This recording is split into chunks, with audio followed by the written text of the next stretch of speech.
Michoacán, soldados y guardias nacionales repelieron una agresión armada con ayuda de un helicóptero. Soldados y guardias nacionales se enfrentaron en contra de criminales en 4 zonas de la región de la Tierra Caliente. El cielo de Michoacán se encendió con el fuego cruzado. Balas trazadoras surcaban el aire como luces de muerte. Mientras tanto, explosiones sacudían la tierra. En medio del caos, un helicóptero artillado, un coloso de acero y destrucción, dominaba el campo de batalla. Sus ametralladoras giratorias triturando cualquier resistencia. Esta no era una escena de guerra en el extranjero, era México, y Omar García Harfuch estaba al mando del operativo que marcaría un antes y un después en la lucha contra el narco. El enfrentamiento fue brutal, rápido y letal. 4 sicarios cayeron abatidos en el intercambio de plomo, mientras que uno, identificado como José N., fue capturado con vida. Pero lo más alarmante no fueron los cuerpos, sino el arsenal hallado: drones armados, minas clava, granadas de fragmentación y fusiles de alto poder, tecnología de guerra en manos del crimen. ¿Quiénes eran esos sicarios? ¿Qué los impulsó a desafiar la autoridad del Estado? ¿Y qué secretos ocultan las armas decomisadas? Estas preguntas y muchas más nos adentrarán en un mundo donde la violencia y la corrupción se entrelazan en un juego peligroso. No se pierdan este vídeo, donde desentrañaremos los misterios que rodean este enfrentamiento sin precedentes. Comencemos.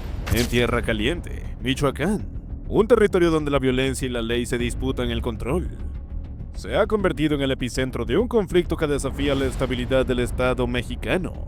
Los cárteles de la droga, con su poderío armamentístico y su capacidad de infiltración, han convertido la región en un campo de batalla donde la vida humana se desvanece entre el estruendo de las armas.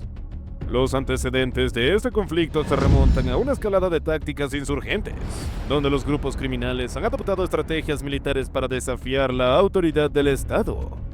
La contratación de mercenarios extranjeros, expertos en el manejo de explosivos y tácticas de guerra, ha elevado el nivel de la violencia a cuotas inimaginables. La fabricación de explosivos artesanales, capaces de destruir vehículos blindados y sembrar el terror entre la población, ha convertido las carreteras y los caminos rurales en trampas mortales.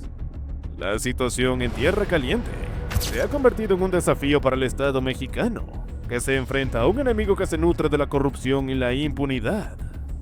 La lucha contra el narcotráfico se libra en un terreno minado, donde la información filtrada y los pactos oscuros socavan los esfuerzos de las Fuerzas Armadas. La pregunta que resuena en el aire es un grito de desesperación. ¿Cómo combatir a un enemigo que se ha convertido en un Estado dentro del Estado? ¿Ustedes qué piensan? Los leo en los comentarios. Todo comenzó cuando un convoy militar avanzaba por el camino rural cerca de Aguililla, cuando el suelo estalló y una mina artesanal destrozó un vehículo blindado, dejando 3 soldados muertos. Minutos después, desde los cerros, comenzaron a caer ráfagas de fusil. No eran sicarios comunes, disparaban con disciplina, en oleadas coordinadas, como si fueran una unidad militar. Eran colombianos, diría después un teniente herido en el ataque. Se movían como profesionales, tenían señales tácticas. Supimos luego que algunos eran ex-FARC. Ese día marcó un punto de inflexión. El cártel de Jalisco Nueva Generación había dado un salto cualitativo en su guerra contra el Estado. Ya no eran narcos, eran una fuerza insurgente. En medio de todo esto, el rugido de las aspas cortó el aire caliente de Michoacán. Era el pavo real, un helicóptero artillado M117 pintado de negro, que sobrevolaba como un ave de presa sobre el convoy de Omar García Harfuch, el exsecretario de la Ciudad de México, ahora al mando de un equipo federal. Sabía que esta vez no bastaría con inteligencia y cercos. El cártel Jalisco Nueva Generación había apostado francotiradores y lanzagranadas en los cerros de Aguililla, pero Harfuch tenía un as bajo la manga.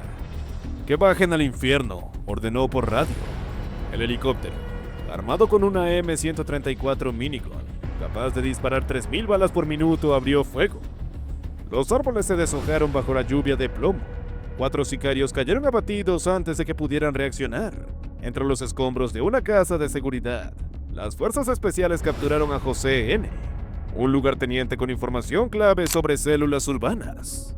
«No es un operativo más», dijo Harfuch a sus hombres. «Es un mensaje. No les tenemos miedo». El CJNG respondería horas después, por una narcomanta colgando de un puente. Esto no acaba aquí, pero por hoy, la balanza se inclinó del lado de la ley. Sin embargo, el operativo, aunque exitoso en la captura y eliminación de los sicarios, dejó en evidencia la magnitud de la amenaza que enfrentan las fuerzas del orden en Michoacán. El helicóptero artillado aún humeaba cuando surgió la pregunta incómoda. ¿Cómo supieron los sicarios la ruta exacta del convoy de Omar García a Herfu? La emboscada en Michoacán no fue producto de la casualidad, sino de una filtración calculada, y detrás de ella se esconde una verdad más oscura: la histórica complicidad entre autoridades y el crimen organizado en México. Todo comenzó horas antes del operativo. Según fuentes militares consultadas, el itinerario de Harfuch era información clasificada, conocida solo por altos mandos y un selecto grupo de fuerzas especiales. Sin embargo, cuando el convoy ingresó a la zona conocida como El Aguaje, los atacantes ya estaban posicionados. No improvisaron. Tenían puntos de control, francotiradores en techos y hasta un vehículo blindado artesanal. Esto no es inteligencia criminal, es información privilegiada, aseguró un exagente ministerial bajo condición de anonimato. Alguien con acceso a comunicaciones oficiales les avisó. La sospecha recayó rápidamente en elementos de la policía estatal. No era la primera vez. En los últimos 5 años, al menos 17 agentes de Michoacán han sido arrestados por vínculos con el cártel Jalisco Nueva Generación. Algunos incluso fueron capturados escoltando cargamentos de droga o proporcionando armas de uso exclusivo del ejército. La corrupción policial en Tierra Caliente no es nueva. En la década de los 2000, los caballeros templarios controlaban no solo el narco, sino también a alcaldes y comandantes. Cuando el gobierno federal los desmanteló, muchos de sus cómplices con uniformes simplemente cambiaron de bando. Aquí la lealtad se mide en dólares, confesó un ex jefe policial arrepentido. Un sargento gana 12,000 pesos al mes, pero un cártel le ofrece 50,000 solo por no ver ciertas cosas. El modus operandi es sencillo: infiltración, extorsión o reclutamiento forzado. Quienes se resisten mueren. En 2023, 7 policías municipales fueron ejecutados en Zacatecas por no cooperar. Pero el ataque contra Harfuch reveló un escalofriante detalle. Entre el equipo táctico de los sicarios, habían hombres con insignias colombianas. No eran simples pistoleros, sino expertos en explosivos y guerra urbana. Eran exmilitares o exguerrilleros, confirmó un oficial de la Marina. Usaban señales manuales y formación en cuña, como fuerzas especiales. La presencia de mercenarios extranjeros sugiere que el CJNG ya no solo compra armas, sino reconocimiento de esas células. Según inteligencia, estarían vinculados a los Rastrojos, un cártel colombiano que desde 2020 opera como un brazo armado del CJNG en el sur de México. El caso más emblemático de corrupción sigue siendo el del Chueco, un exteniente de la Policía Federal asignado a la custodia de Harfuch, quien en 2022 fue grabado recibiendo fajos de dinero de un lugarteniente del CJNG. Aunque fue arrestado, el daño ya estaba hecho. Durante meses, filtró horarios y rutinas de operativos. Es una metástasis, advirtió un analista de seguridad. Mientras no se purguen las instituciones, cada victoria contra el narco será efímera. Tras el ataque, el gobierno anunció una auditoría interna en las policías de Michoacán. Pero los expertos son escépticos. Sin reformas profundas, esto es un circo, denunció un exfuncionario del CISEN. Necesitamos controles reales, salarios competitivos y, sobre todo, castigos ejemplares. La pregunta que se cierne sobre la región es un eco de incertidumbre. ¿Qué papel juegan las autoridades corruptas en esta red transnacional? ¿Qué intereses ocultos se esconden tras la complicidad policial local? ¿Y cómo se puede desmantelar una red que se extiende más allá de las fronteras mexicanas? ¿Ustedes qué piensan? Los leo en los comentarios. Mientras tanto, en Tierra Caliente, la desconfianza campa. Los pobladores ya no saben si el uniforme que los protege hoy los venderá mañana. Y en las sombras, los cárteles siguen tejiendo su red. Porque en esta guerra, la corrupción es su arma más letal. La batalla de Michoacán ha trascendido las fronteras nacionales, generando una ola de preocupación en la comunidad internacional. La presencia de mercenarios sudamericanos presuntamente entrenando a los sicarios del cártel Jalisco Nueva Generación, ha encendido las alarmas en Washington. La pregunta que resuena en los pasillos del poder es un eco de inquietud. ¿Estamos ante una alianza estratégica entre cárteles mexicanos y grupos armados extranjeros? La posible vinculación con cárteles colombianos, expertos en tácticas de guerrilla y manejo de explosivos, plantea un escenario aún más sombrío. La experiencia y el entrenamiento de estos mercenarios podrían estar transformando a los sicarios mexicanos en una fuerza paramilitar, capaz de desafiar la autoridad del Estado. Mientras tanto, Estados Unidos, preocupado por el flujo de armas hacia México, ha intensificado su presión sobre el gobierno mexicano. El arsenal decomisado en Apatzingán, con drones cargados de explosivos, minas antipersonales y granadas de fragmentación, revela la sofisticación del armamento que llega a manos de los cárteles. La pregunta que se cierne sobre la región es un eco de desesperación. ¿Cómo controlar un flujo de armas que alimenta la violencia y desestabiliza la región? Por otro lado, en el Pentágono ya no hablan solo de interdicción, sino de contrainsurgencia. Los últimos reportes del Departamento de Estado señalan que el 60% de las armas usadas por los cárteles provienen de Estados Unidos. Muchas robadas de bases militares. El caso más sonado, la desaparición de 250 lanzagranadas M203 en una armería en Texas, que aparecieron meses después en un videoclip del cártel Jalisco Nueva Generación. La presión crece, y en marzo, una delegación del Comando Sur visitó Ciudad de México para exigir mayor control, pero también ofreció asesores militares. El gobierno mexicano rechazó la propuesta, pero aceptó compartir inteligencia. La reacción internacional exige respuestas, presionando a México para que adopte medidas más contundentes y efectivas. La lucha contra el narcotráfico se ha convertido en un desafío global, donde la corrupción, la impunidad y la presencia extranjera se entrelazan en una red de complicidades que amenaza la seguridad de la región. El olor a pólvora aún flotaba en el aire cuando doña Luisa, una comerciante de 62 años, barría los vidrios rotos de su pequeña tienda en Aguililla. El helicóptero nos dio un respiro, pero mañana volverán, murmuró con una mezcla de alivio y resignación mientras señalaba las marcas de bala en su pared. Su voz, cansada pero lúcida, resume el sentir de miles en Michoacán. La presencia militar aplaca, pero no cura. A pocas calles, bajo custodia en un cuartel improvisado, José N., el único sicario capturado vivo en el operativo contra Harfuch, enfrentaba un dilema mortal: hablar y convertirse en blanco, o callar y pudrirse en prisión. Doña Luisa no necesita ver las noticias para entender la guerra. Sus ojos han visto demasiado. Como en 2018, los templarios ejecutaron a un vecino por negarse a pagar derecho de piso. Como en 2021, el cártel Jalisco Nueva Generación pintó toda la calle principal de morado, su color. Y como ahora, cada vez que pasa un convoy militar, los locales bajan las miradas. Antes los soldados patrullaban en parejas. Ahora vienen en docenas con chalecos que ni en las películas.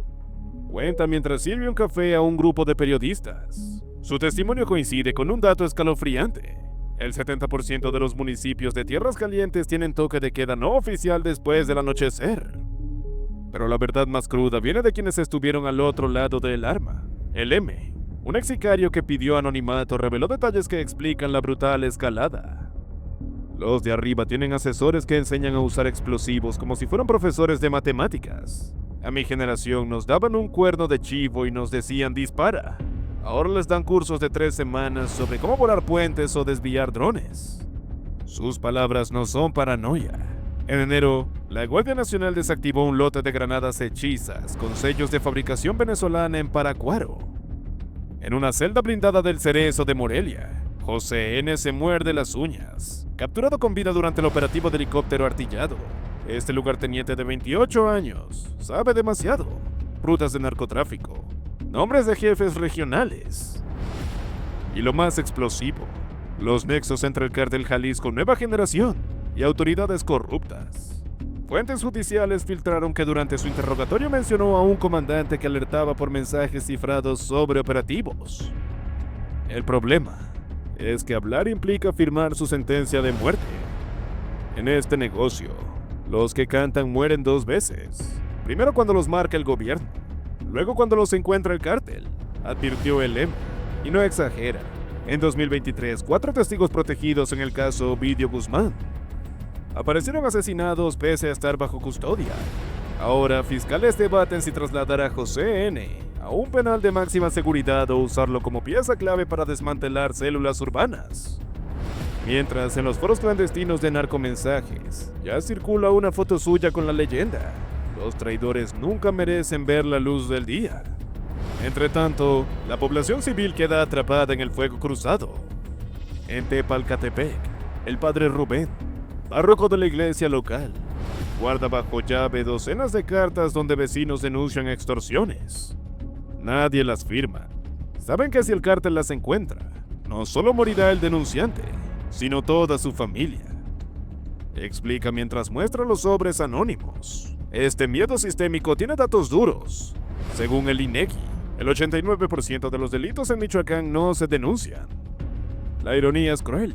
Mientras el gobierno federal anuncia operativos históricos, quienes viven la guerra día a día conocen su verdadero rostro: el de la niña que ya no juega en el parque por temor a balaceras, el del médico que atiende heridos de ambos bandos por ética, el del periodista local que autocensura notas para no despertar iras.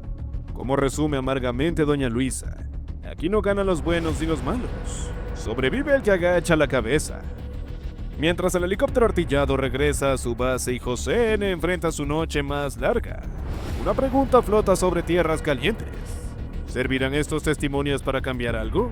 ¿O solo serán gritos ahogados en el vacío? Por ahora, la única certeza es el sonido de motos acercándose en la noche, el chasquido de armas siendo amartilladas y el rum rum de la gente repitiendo como mantra: aquí no pasa nada. Pero sí pasa. Cada bala, cada silencio, cada mirada esquiva cuenta la misma historia, la de una guerra que ya no solo se libra en las calles, sino en el alma de todo un pueblo. El operativo en Michoacán ha concluido con una victoria táctica para el Estado mexicano. 4 sicarios abatidos y 1 capturado. Un golpe contundente contra el crimen organizado. La noticia más reciente: un anuncio de Omar García Harfuch sobre nuevos operativos con apoyo aéreo. Eso nos revela la determinación del gobierno mexicano para retomar el control de la región.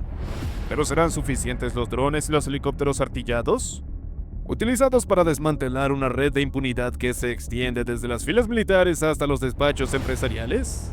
La respuesta es un eco de incertidumbre. La lucha por Michoacán exige una estrategia integral, una guerra contra la corrupción y la complicidad.